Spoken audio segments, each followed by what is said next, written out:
நமஸ்காரம்.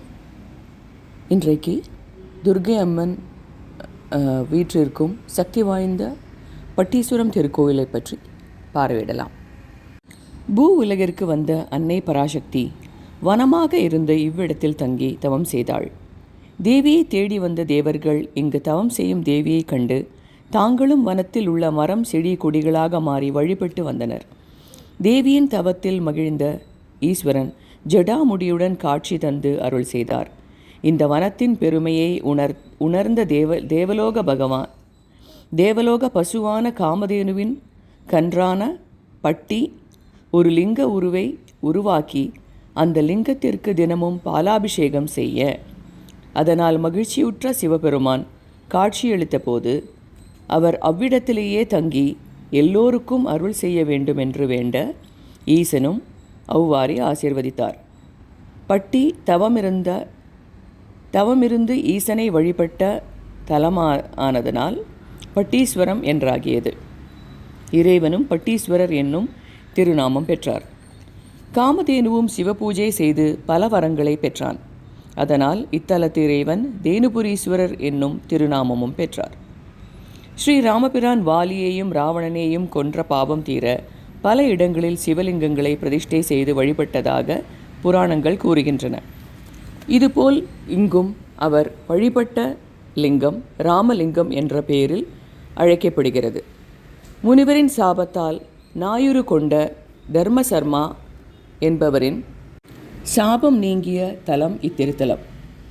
காம்பிலி தேசத்து அரசன் இங்கு புத்திரகாமேஷ்டியாகம் செய்து ஈஸ்வரனையும் தேவியையும் வழிபட்டு குழந்தை பேறு பெற்றான்.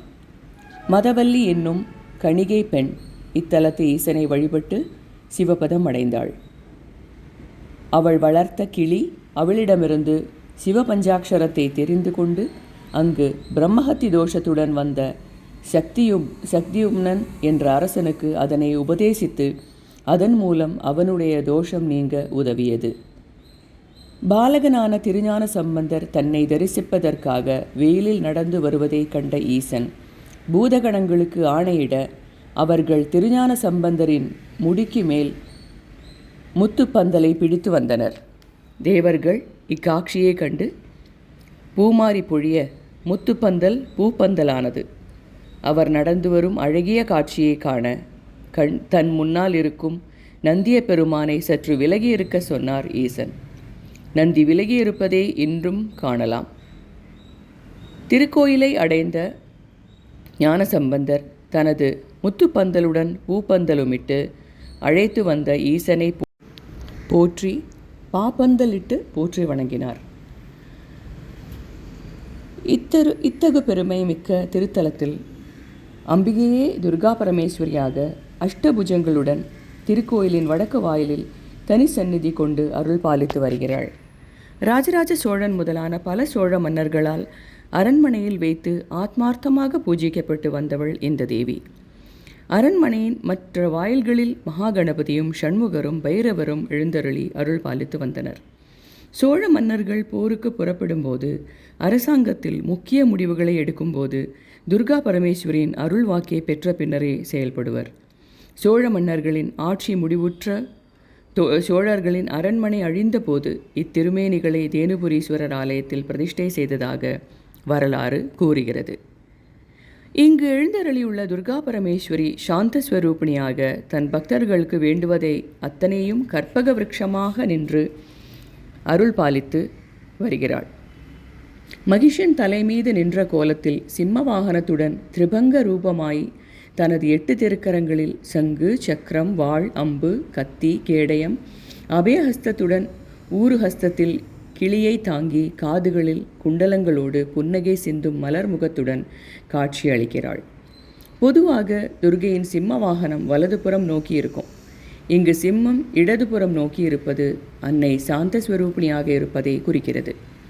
இவளை விஷ்ணு துர்கை, துர்காலட்சுமி, நவசக்தி நாயகி, நவரத்ன நாயகி, நவயோக நாயகி, நவகிரக நாயகி, நவராத்திரி நாயகி, நவகோடி நாயகி என்றெல்லாம் பல பெயர்களில் பக்தர்கள் அன்புடன் அழைக்கிறார். இவ்வாலயத்தில் எல்லா நாட்களிலும் துர்கை சந்நிதியில் பெரும் திரளான பக்தர்களை காணலாம்.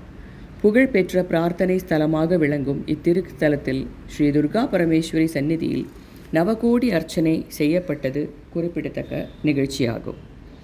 கும்பாபிஷேகத்தின் போது 33 குடங்களுடன் கூடிய உத்தமபட்ச யாகசாலை அமைத்து குடமுழுக்கு செய்ததும் குறிப்பிடத்தக்க நிகழ்ச்சியாகும். எந்த ஒரு இக்கட்டான நிலையிலும் என்னை நினைத்தால் அந்த துக்கத்திலிருந்து உன்னை காப்பாற்றி விடுவேன் என்று அன்னையே கூறியுள்ளதால் எந்த ஒரு கஷ்டம் வந்தாலும், பணக்கஷ்டம், மனக்கஷ்டம், குடும்பத்தில் அமைதியின்மை, ரோகஹிம்சை எதுவானாலும் ஸ்ரீ துர்கா பரமேஸ்வரி நினைத்த நொடியே அவை ஆதவனை கண்ட பனி போல் ஓடிவிடும். கலியுகத்தில் கண்கண்ட தெய்வமாக விளங்கும் ஸ்ரீ துர்கா பரமேஸ்வரின் திருப்பாதங்களை பற்றி நல்லருள் பெறுவோமாக. ஓம் சக்தி.